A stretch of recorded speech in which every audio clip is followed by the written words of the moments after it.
afternoon. Welcome to this webinar on public faith in action. My name is Father Deacon Andrew Bennett. I'm the director of the Cardis Religious Freedom Institute, and I also serve as Cardis's Director for Faith Community Engagement. It's a pleasure to have all of you joining us this afternoon for what I hope will be a very interesting conversation about the role of different faith-based initiatives in our country. This webinar is part of our ongoing rollout of our Diakonia project. The Diakonia project draws its inspiration from the Greek word Diakonia, which is the act of being called into service. We all know in our country that we benefit from freedom of religion. So often these days, that has been diminished to simply the freedom to worship, freedom to public worship. But freedom of religion is so much broader than that. It's the freedom to live out our faith, both privately and publicly.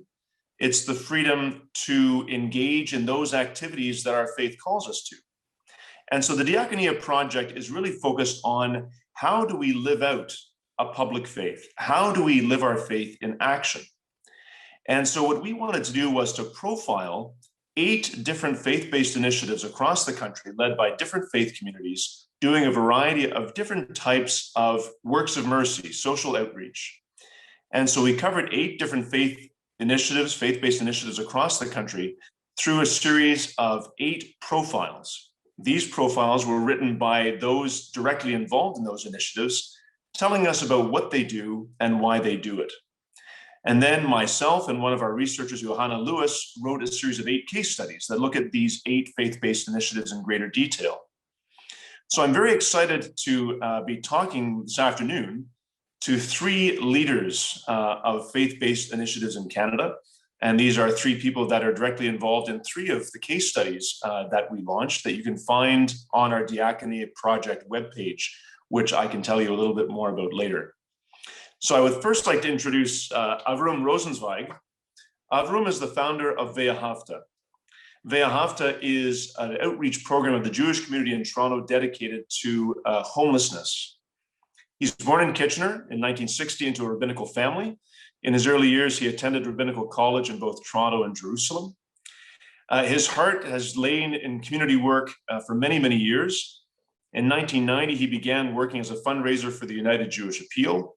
In 1996, Avram left the UJA to launch Veyahofta, Canada's first Jewish humanitarian organization. Veyahofta's mission statement was to encourage all peoples to play a role in tikkun olam, repairing the world. Avram worked successfully for over 2 decades building Veyahofta into what is now a $3 million a year organization. Its programs include a school for the homeless, a nightly van to assist those living on the street, and for over a decade, medical missions to Guyana, Zimbabwe, Haiti, and other impoverished destinations. Janet Noel-Annabel is the CEO of Christian Horizons, a faith-based organization that provides services and supports to people with developmental disabilities.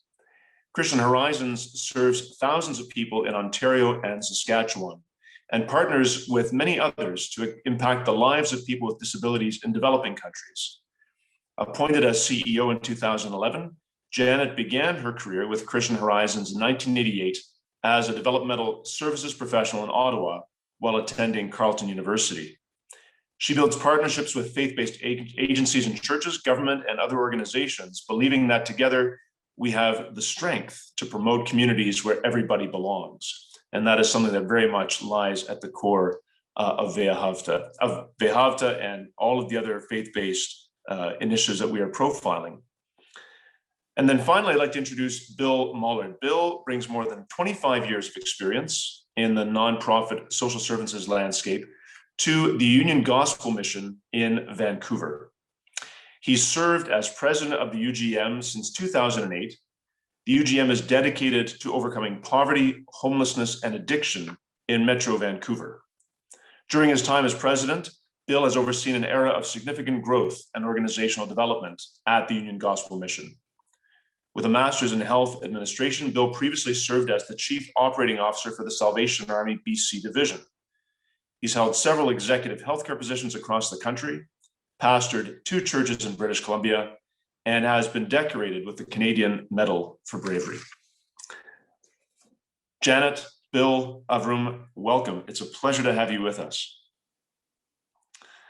Feel free to unmute yourselves. I'd like to begin our conversation this afternoon by just a fairly general question, which is to ask each of you about what makes your organization unique in how it reveals faith in action. And can you speak a little bit about a link between public worship, prayer, and such action? Maybe we'll start with you, Bill.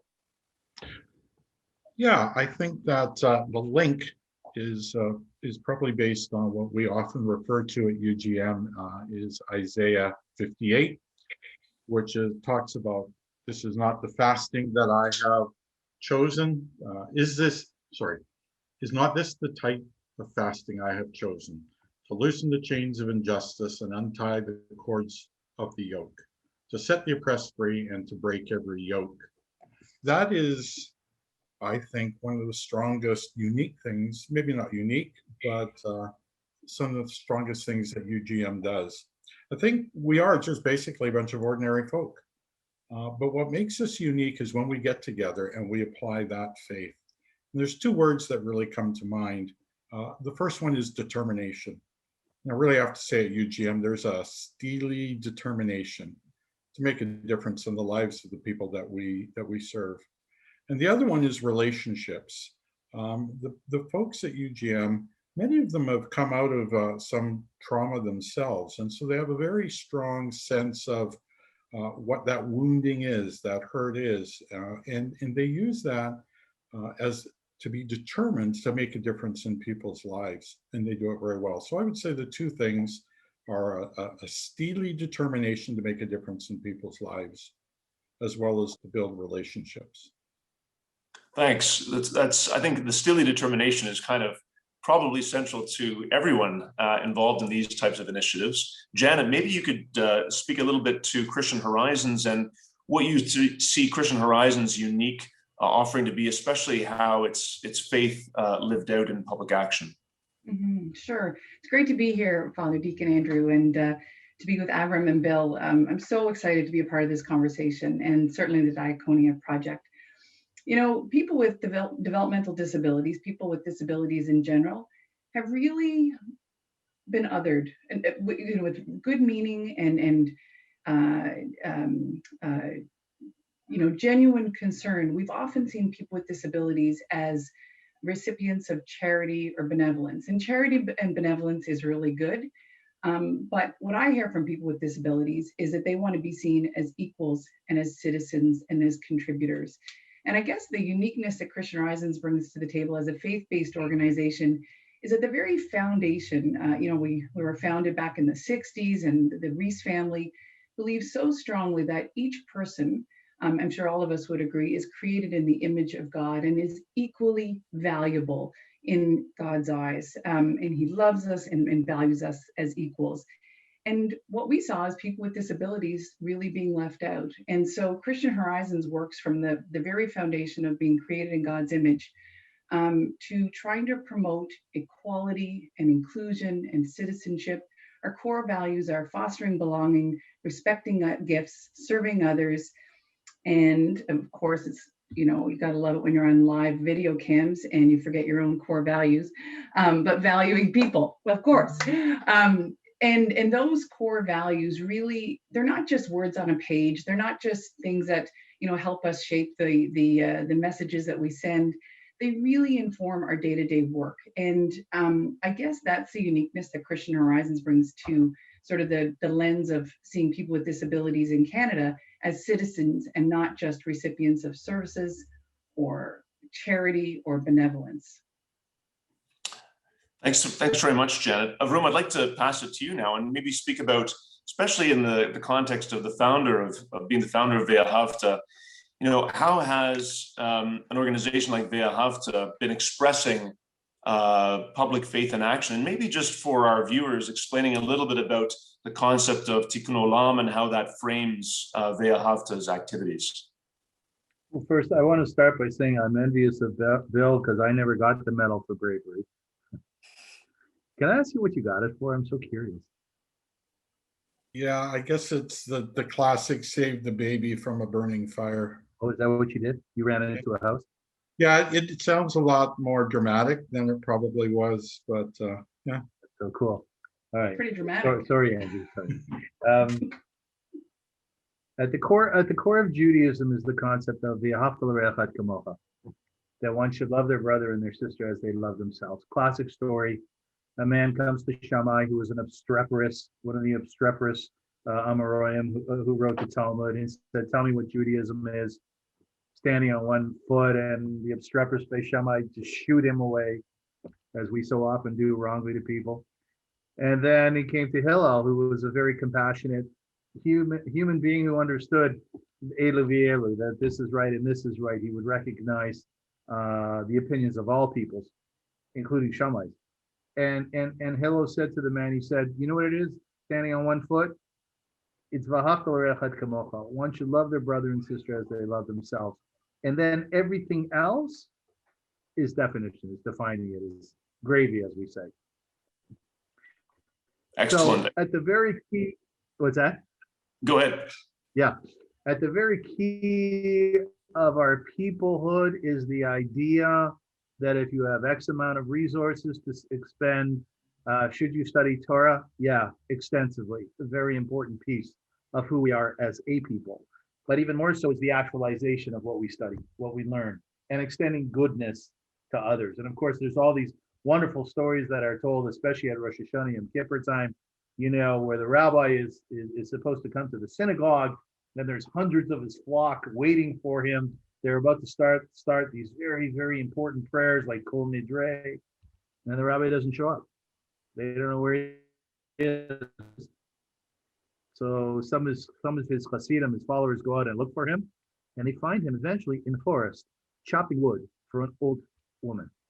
And I'm sure these stories are local or to all religions or all ways of life. But in ours, it's the idea that if you can share of who you are and what you are and recognize other people, as Janet said, not being invisible, then you do it. That's what Tikkun Olam is. So I was a little bit miffed in the early 90s when I saw the genocide in Rwanda and I saw the war in the Balkans happening, and we were saying never again, that if we should see an injustice that we would fight it. Yet our people, the Jewish people here in Canada, were very quiet. And it wasn't just us. Everybody was quiet. There were up to 1 million people who were being macheted to death in front of our eyes every single day on TV at night. Romeo Dallaire was very vocal. The General of the United Nations was very vocal about what was required. Yet we all remained very quiet. And we continued to say never again. That didn't suffice. It wasn't good enough. So at some point, I decided to launch a Jewish humanitarian organization. It took me about 2 years to get the mission statement down on paper. You know how that goes. And we went to Guyana. We sent medical missions to Guyana. We sent medical missions to Zimbabwe. We responded to earthquakes in Haiti and in Honduras. And also, as you said, Andrew, we also launched local programs to assist with those who are living on or near the street. The essence of Veyahofta, I think if you were able to see the soul of it, is Jewish. What is Jewish? Well, certainly it's run by mostly Jews. So there's that Jewish flavor that one brings to the fore. We ourselves are not halachic in nature. In other words, we don't follow the law of Torah to the end. However, what we do, practically speaking, is at all our major events and meetings, we have kosher food. We're closed on Shabbat. We're closed on the major Jewish holidays. We act in such a way which is according to our teachings in terms of outreach to those individuals whom we work with on the street. And there's much written on how one should behave as a Jew, as a decent human being. So in a nutshell, I would say that the flavor of Veyahofta, the fragrance of Veyahofta is very, very Jewish. As I said, it's not halachic. And it's Jewish insofar as we are very loyal to the idea of V'ahavta l'reach kamocha. We learn about it, we educate ourselves on it. There are workshops on it, both for us, for our clientele, whoever is interested. And we really follow the teachings of our sages in terms of that? Well, I think it's interesting how there is this sort of common theme in what all three of you have said of what Jews and Christians are united by, which is this ethical monotheism, this recognition of the imago Dei, of the image and likeness of God in each person, and the dignity that that brings, and then how we are called forward from our faith to engage the other and to support them in their needs. So I wanted to drill down a little bit more to get a better sense from each of you how your own personal faith inspires the work that you do through these organizations. And maybe we can start with Janet this time. Sure. Thank you, Father Deacon. My own personal faith. Well, I guess as a Christian, I live my life in serving others and following the teachings of Jesus on an individual, right? Whether it's within my family, within my neighborhood, within my faith community, that sort of thing. It informs me in leading Christian Horizons. It's actually all I've ever known. As you mentioned in the introduction, I've been a part of Christian Horizons since I think 1989 when I was in university. And I guess, as a career, I never intended to actually lead Christian Horizons. I thought I was going to go off to law school, and that's where God had intended, but he had other plans. And so I guess the whole journey has been sort of integrated in my own spiritual journey and my own sort of just life and learning about who Jesus is as my Savior and what his teachings tell us about how we treat others and what we're committed to in the work that we do and the lives that we live. People talk a lot about certainly the right that we have in Canada to exist as faith-based organizations. And I think that's a wonderful privilege that so many across the world don't enjoy. However, I like to think a lot more about the reason that we exist. And so, again, going back to who founded us and why we were founded, to move when the Reeses had their son. So the Reese, Jim and Adrian Reese were a couple. They had a couple of children already. Their son, Stephen, was born with profound disabilities. And when he was born, really the only option for care for Stephen, for support to live a decent life, was in these huge government-run institutions. So the Reese family took it upon themselves to establish Christian Horizons as an alternative to that, as an alternative that said, we know that Stephen was created for a purpose and that all people are created for a purpose. And we want to give him and so many others the opportunity to live in neighborhoods and in communities and be a part of faith communities and get jobs and contribute to the economy and all those things. And I guess for me that just really fit. I think about the privileges that I've had in 30 so or plus years to be a part of this organization that actually has been leading and influencing societal views on people with disabilities. And Christian Horizons, we're a pretty big organization. We've kind of grown, little by little to be the largest organization in Canada that does that. And as an overtly Christian and intentional Christian organizations, to be able to speak into the existence and the participation of people with disabilities and the shift from being set aside and marginalized and institutionalized to being present and participating and valued in communities. And to do that from a position of faith informed by, thousands of years of scripture and purpose and perspective has been an incredible journey for me. And it's hard to kind of unpack what is the Janet and what is the Janet as CEO, because it's just been so integrated for so many years. But sincerely a privilege. As I said earlier, people with developmental disabilities, people with disabilities in general, and I know we're going to speak probably about this later with regards to COVID, have so often been invisible in society. And unless you're a person who is directly affected by disability, or you love somebody who is directly affected by disability, you might be unaware of the reality of that. But in my career, and I'll close with this, I've had the privilege to journey with people. And so there's a fellow named Joe who lived in an institution for many years. So thousands of people under one roof, generic food, generic clothing, generic days, everything was the same. He moved into one of our group residential settings in Ottawa, maybe 25, 30 years ago. And he was one of the first people that I got to work with.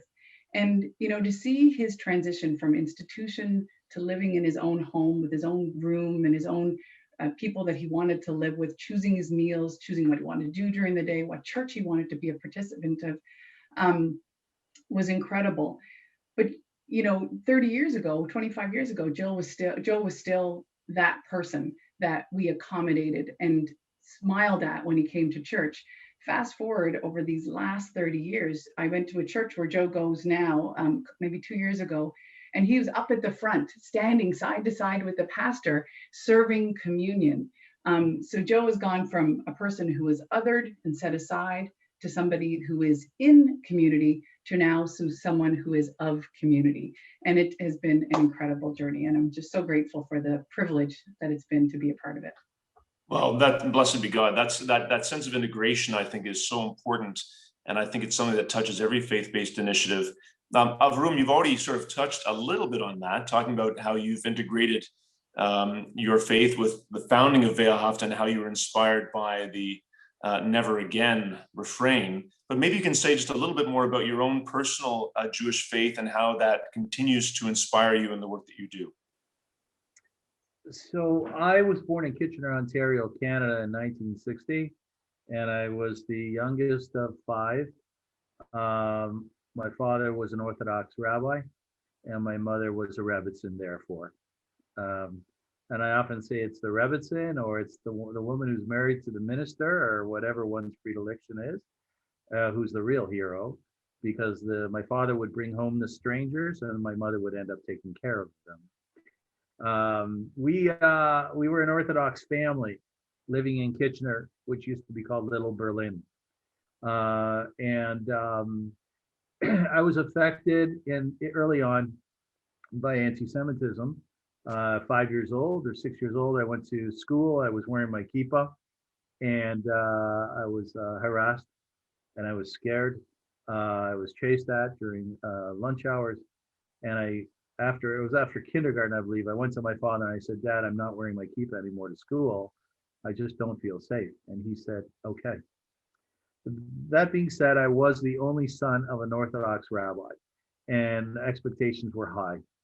When I was old enough, I came to Toronto and I went to Ner Yisrael Yeshiva, where I did my Talmudic studies for 5 years. And then subsequently, I went to Jerusalem. I lived in a place called Sanhedria, which is near the Green Line. And it was quite Haredi in nature. It's very, as we say in Hebrew, Jewish, black with the long, side curls. My side curls are different now. And I was really spent a lot of time with the ultra religious. I have always loved being a Jew. I'm a Zionist. I love the state of Israel. And I have always kept up my Torah study. That being said, I did let go of my practice many, many years ago. Not all of it, but much of it. And what I did was, by launching Veyahofta, I was able to transfer my passion, or what was supposed to be a passion, for that lifestyle, for the halachic lifestyle, to something more so having to do with Tikkun Olam, which was repairing the world. I felt very strongly that when we were out in the world, be it on our nightly van, bringing volunteers into the streets of Toronto, down the cul-de-sacs. Bill knows what I'm talking about. He does the same thing in Vancouver. God bless you. And that on the side of our van, we had to have someone recognizing that this was a Jewish van. So we did.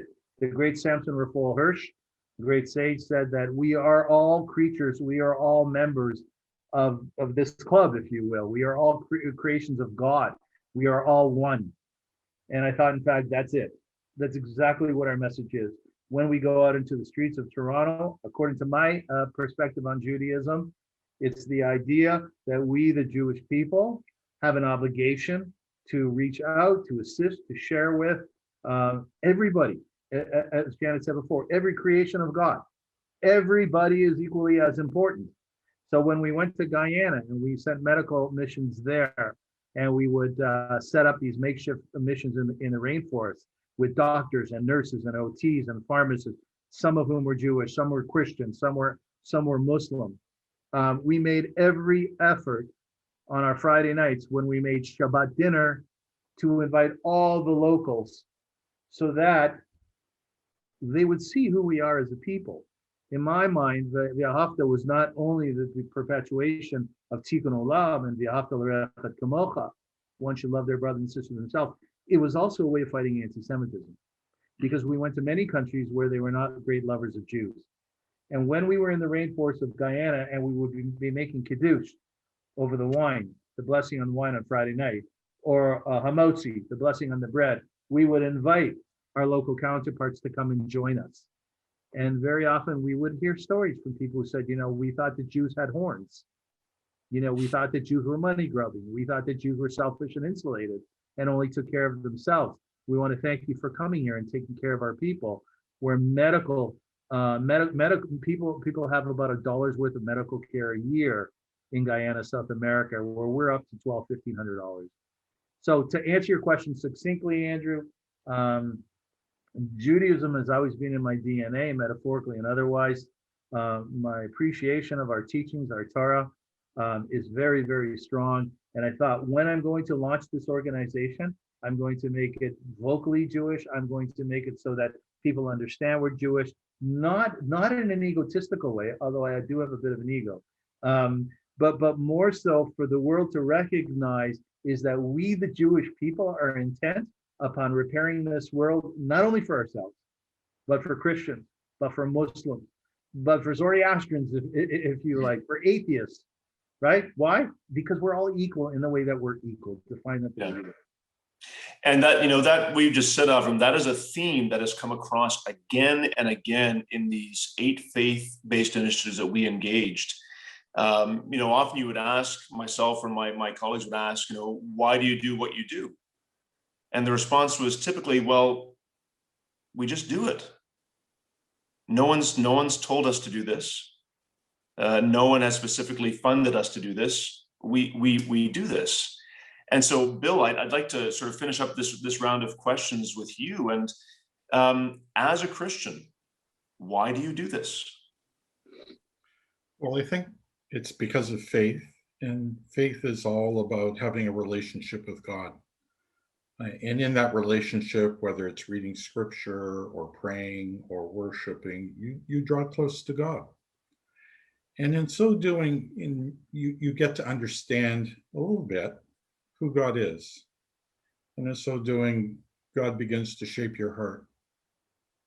And the one thing I know about God, one of the many things, is he's a God of compassion. He cares for those who are poor in spirit, for those who are broken, for those who are struggling with any sign of hope in their life. And so it's no surprise that when you connect with God, his compassion shapes you. And so to me, the great privilege is at Union Gospel Mission that we just get to be part of God's kingdom. We get to be part of what God's doing. And what he's doing is being compassionate and loving his folks. And so with that also comes, for me personally, a calling. Sort of when God's still small voice whispers, like your own name, when God calls you.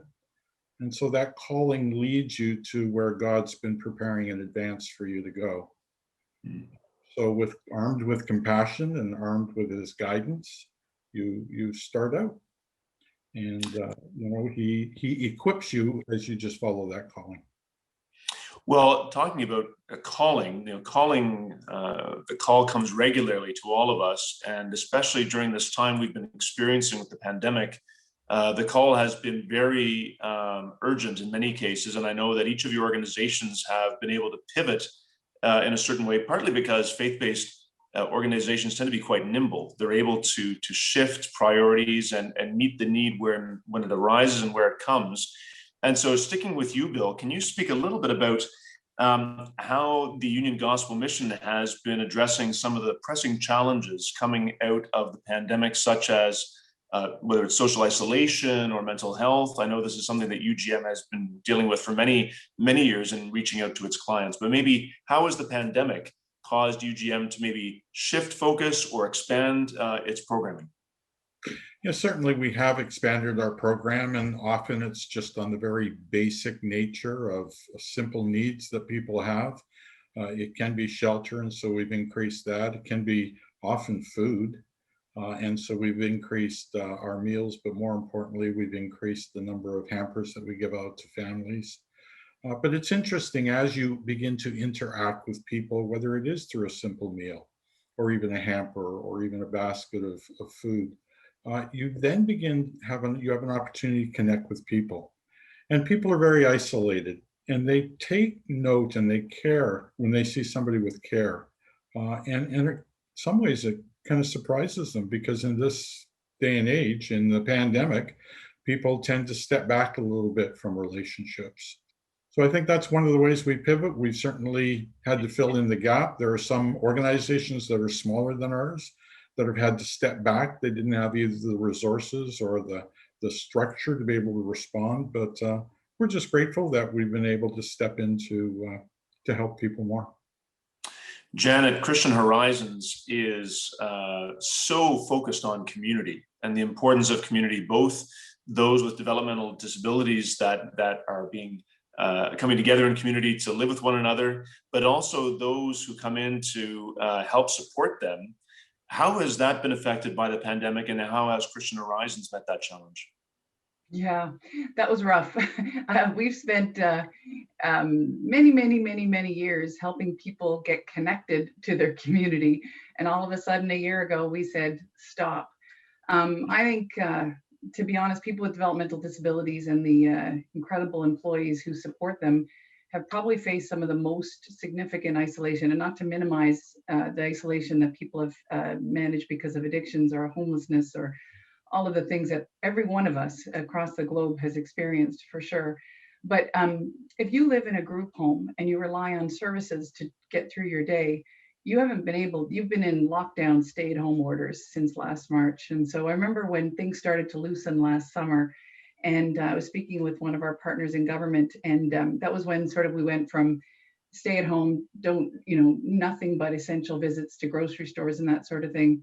And then we went to kind of opening up, right? We got to go back to restaurants and grocery stores. We got to get our hair cut. And for those of us with gray hair, we got to get it colored and all of those things, or some of us did, I didn't, but anyway. And I remember speaking to that partner in government, and I said, but the people that use our services, they can't. They're by government decree, and for the right reasons, because the potential in congregate settings for big outbreaks, and we did face outbreaks, and we did lose a few people, very sadly. The risk was real, and so that legitimately government required all people who lived in congregate settings to stay at home.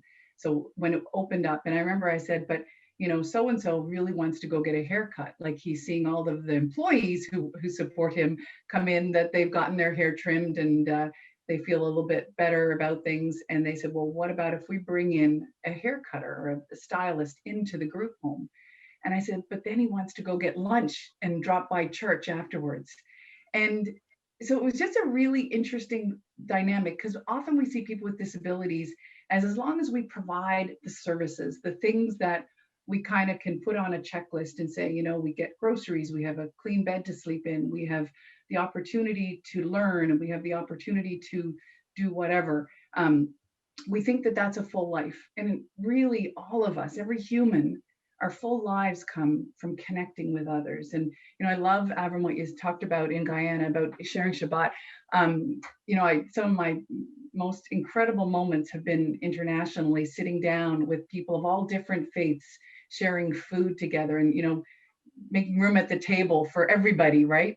And that's what people with disabilities, or anybody that relies on services, people in seniors' homes, even individuals with disabilities who have caregivers that come into their home, that's what they haven't been able to do. So it's been a rough road, for sure. We are so grateful to our partners in government who have ensured that people with disabilities and our frontline employees, the essential workers that care for them, have been prioritized in the vaccinations, because we really need to help people get back and connected to community.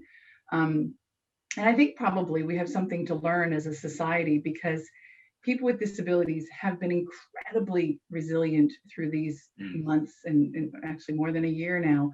And I think that resilience and the turn back to regular life we can watch them to see how we do it, how important relationships are, and how important not just being served, but being able to serve.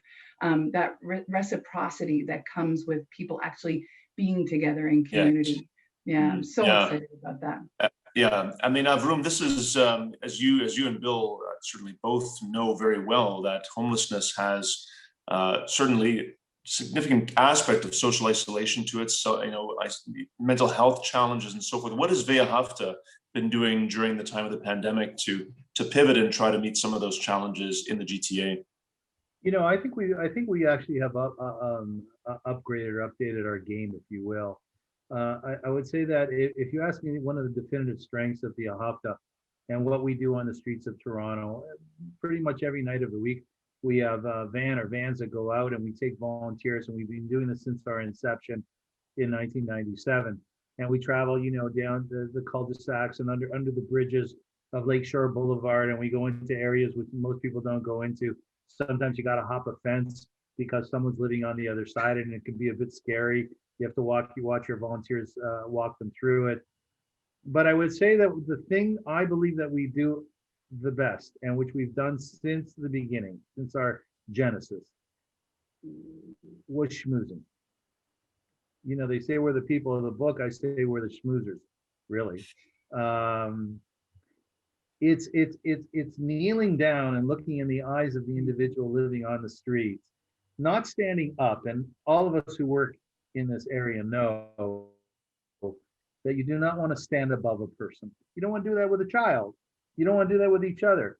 Certainly not somebody who has felt invisible the entire day watching people go to work dressed in really nice clothing. We kneel down, we sit on the pavement, and we talk. And we get to know the individuals whom we are working on behalf of, those people whom we're working with, our friends, chaverim. And we ask them for their welfare, and we ask them what their needs are. And over the years, we've done, I think, some exquisite things in terms of distributing books into the streets and eyeglasses. We went to Heather Reisman many years ago of Indigos and Chapters, and we asked her if she would be willing to give out books that people wanted, they could choose. Like, we're much more sophisticated nowadays on the street than I'm sure, we were 100 years ago. And indeed, she said yes. And we would go out into the street and we would bring people their book or their books. Because again, we all know that people who live on the street have time on their hands, although they're in survival mode. And what do? They read. And many of them extremely bright. And many of them have a strong religious disposition.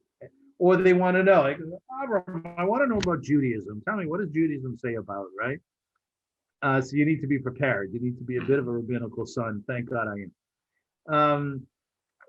Our donors as well have recognized the importance of what's going on out there. We know what's going on in here, but one can only imagine what it's like not to have walls around you, to not only protect you from actualizing your dreams, but to protect you from bacteria. There's a beautiful story, and I won't go on after this, about a man who lived in a small town. And one night he knocks on the door of the rich man. We'll call him Mr. Goldstein. There's always a rich man in the stories, And he knocks on his door. He goes, "Mr. Goldstein, do you know who I am?" He goes, "Yeah, I know who you are. You're Rabbi Rosenberg. You run the orphanage down the street." He goes, "Indeed, I do." He goes, "Well, what can I do for you?" He goes, "Well, it's a freezing cold night. You can feel the wind and the snow, and really, the weather is just unimaginable out here." He says, "Mr. Rabbi, please come in. Let's talk, and I'll do my best to help you." And the rabbi continues. He says, "And the orphans don't have enough covers, and they're hungry, and we really, really need your help." And Mr. Goldstein said, "Rabbi, please, I need you to come inside, because if you don't come inside, I'm not going to be able to sign a check. My hands are so cold." And the rabbi looked at me and said, "Mr. Goldstein, I will come inside, but for a moment, I wanted you to be able to experience that cold, the wind running through you and past you, what these kids experience every night of the week." I'd like to think that our level of empathy at Veyahofta is quite high, and that's the thing that we really focus on.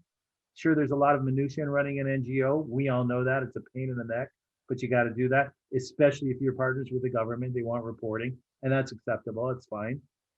But our minutia also includes the development of the self towards the development of those people whom we are sharing our lives with out on the street.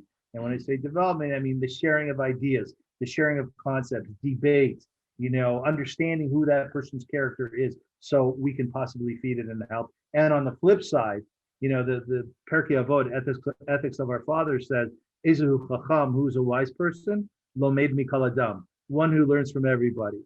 And indeed, if you do this, what Janet does, what I do, what Bill does, what you do, Lomed Mikol Adam means you're out in the street and your ears are open because you know that the next person you stop and you give a sandwich to, you're going to learn something from them.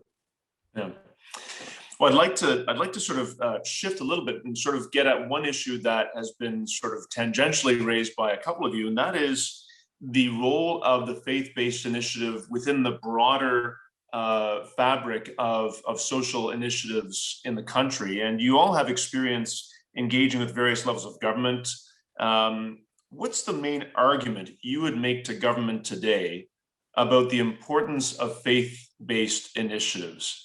And how do faith-based initiatives complement government-led policy solutions and programs that are out there? Maybe we'll start with Bill again. Yeah, thank you, Father Deacon Andrew. I think in many ways, we have some of the same end goals that government has. We want to reduce homelessness, we want to address poverty, and we want to help people move past their addiction. So the ends are the same. But I think it's the means that are different. The government would put a roof over somebody, whereas the faith-based community would want to create a home. They'd want to build a community. They'd want to, respond to the social isolation that people have. In the addiction, maybe the health department just wants to give them some, whether it's, some medication or something to help get them through it. Whereas, in the faith-based, what we want to do is connect with the whole person. There's certainly the social aspect, there's certainly the physical aspect, and there's always the spiritual aspect. And, really, you have to heal and address each of those three. And so the end result is, I think, that with faith-based organizations, it tends to stick. People find a home, they find a place to be, they find purpose in their life, and you can see them, they transform themselves. Whereas in the government, you would often get some revolving folks in and out of housing or in and out of recovery programs, and they just seem to miss that personal aspect, the one-on-one. Like Avram said, the schmoozability of our folks to connect, to build relationships, to give hope into life. And to share faith. I think those are some of the more profound differences of government versus faith, even though they still have the same ends. Before moving to have room to comment, I just want to let our viewers know that we'll have some time to take any of your questions that you might have. So please feel free to submit any questions into the chat on the Zoom call, and we'll try and take a couple of those in a few minutes. Avrum, your thoughts on how faith-based initiatives complement other initiatives that might be government-led?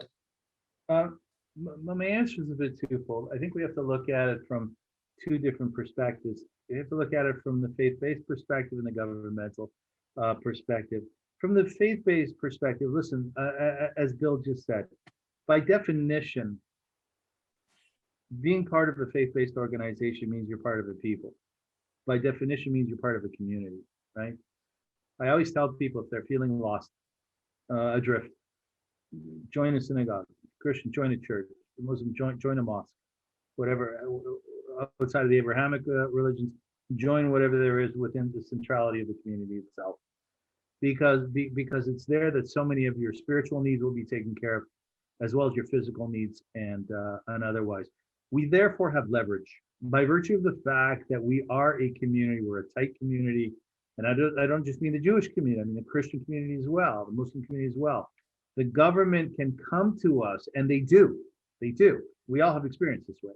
They can come to us and they say, listen, we're having a real problem. This is the coldest night of the year. Okay, we need you to step up and provide 1,500 sleeping bags. Can you get them? Immediately we go to the synagogues and we ask them for help. There's this incredible dynamic that's built into who we are as a faith-based organization, and that is the outreach component, not only to our clientele, but also to those people who underwrite and finance what we do. The government generally, very often, I would say, recognize that, and they will respond to it. And they also understand that the motivation within our organizations is powerful. I'm not suggesting for a second secular organizations are not, but we are driven by a singular goal, and that singular goal is as Bill said before, it's to save, it's to protect, it's to repair God's world. It's a powerful motivation, and because of that, very often we get our jobs done.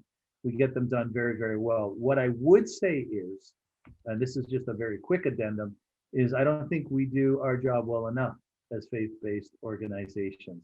I think that we have to work on our souls more so, and make sure that we're loyal to the essence of what was the genesis of what we're doing, and less to the genesis of bylaws and of all the different reporting and paperwork and so on that we need to do. There's a drive, there's a strong push within religious or faith-based organizations to go to secular, to be secular. That's very dangerous. And it's very, very unfortunate, because you're going to lose some of those things that I spoke of and other things. So I think we have to build ourselves up more so, be confident in who we are, and be able to espouse that to those people whom we work with, we work on behalf of, those people who support us, government, etc. Yeah, I think those are very wise words, everyone. I think also, just as in the spiritual life and in our lives of worship and prayer, we have to persevere. Right. We fall down, we've got to pick ourselves back up. I think that obviously transfers to when we're reaching out to others through these initiatives, that we have to be really intrepid. We have to really persevere, and we have to be willing to take the cold, and we have to be willing to deal with hopping over the fence. If it takes every night, we have to do that. And that's, I think, again, lies at the heart of faith-based initiatives, that there's that willingness to do that. Janet, your interactions with government, how would you see the work of faith-based initiatives complementing government action, or how can maybe they do things that government simply cannot do? Yeah, absolutely what Bill and Averman and you just shared, Father Deacon, there's a long history in Canada of faith communities creating social services, right? Like Canada was built on communities coming together and raising funds for a hospital or a school or a new faith community building, a church or a synagogue, that people need to contribute to something. So, the opportunity that we all have to benefit from government-funded services is real. There's no question that there's a role for government. It's just not the only role. And when we provide opportunities for communities, and certainly communities of like-minded people who ascribe to a certain faith or doctrine, to be involved in those services and those connections, we not only provide the services to the homeless or the person with a disability or the person who's struggling with addictions, we also provide a service to that faith community to serve. I have a family member who has struggled with mental illness for years, and it's real. Her best moments are when she can actually turn and serve somebody else. Her days with the most healing in it are actually not when she's getting services, which are also really important, but when she is actually serving, whether she's jumping over the fence and getting down on her knees to talk to somebody, or she's journeying with someone and helping them eat their meal, or struggle through losing a loved one, or whatever that is. All of us as humans, we need services, we need our governments, we need the role of service providers, and all of those things that should be organized well, but we also need to serve. And I think faith-based communities are uniquely positioned to build a bridge between the service and inviting people to be a part of that service. I love what Bill and Avram said, and it just resonates with me. I've often thought about what is my succinct answer to why do we need faith-based organizations in Canada. The truth is there isn't a succinct answer. There's a whole bunch of answers, and the role or the opportunities I've had with Cardis, whether it was through Faith 150 or the different round tables and discussions of the importance, the perseverance we need to have being people of faith, in leaning into that space of serving our communities, and not just our own communities, but the broader community. It's just been such an enriching experience to think about what that affords our country, but also what it affords us as people of faith. Just building upon what you just sort of said, Janet, could you speak maybe a little bit about the entrepreneurial aspect of faith-based initiatives, where faith-based initiatives can identify a need and often act as faith communities very quickly? I know that there are probably people watching this webinar today, or who will watch the recording, who are thinking about palliative care, for example. Just to take one example, an area of need in our country right now where there simply is not enough action and enough palliative care beds in the country. And the fact that here's maybe an area where faith communities can act, or maybe it's in the area of refugee resettlement, where we have an increasing need to resettle refugees coming into the country, and the way in which faith communities can act in that regard can often be quite entrepreneurial. We profiled Matthew House here in Ottawa that is involved in refugee resettlement. And I was amazed, and I hope to volunteer with them actually, I was amazed at how quickly they can act. And so I'd be interested in your thoughts on that entrepreneurial side of faith-based initiatives, whether it's, we talked a little bit about pivoting during the pandemic, but what about the ability to diagnose a need in society and to draw from a faith tradition in order to act quickly? Maybe, Janet, do you want to take that again, and then we'll move to Avram and Bill? Sure, and I think Avram said it. We need 1,500 sleeping bags. You turn to a synagogue or a church, and all of a sudden, people jump to action. People love to know how they can help on a micro level that feeds into that macro level. I remember someone told me, remember that when you were a child, we used to do that, I don't remember what it was, but you basically open the doors and you see all the people in the churches, right?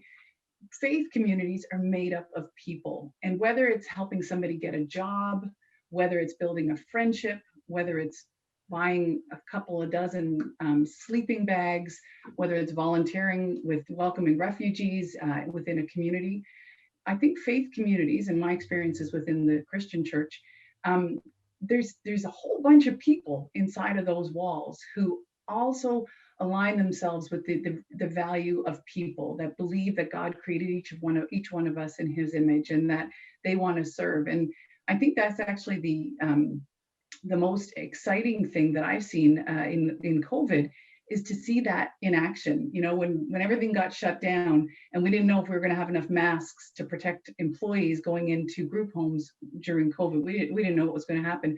We turned to churches, and all of a sudden we had thousands of people sewing masks for us, showing up with casseroles at our group homes, putting signs on front lawns of our homes. I remember in Windsor, there was one that said, "Heroes work here."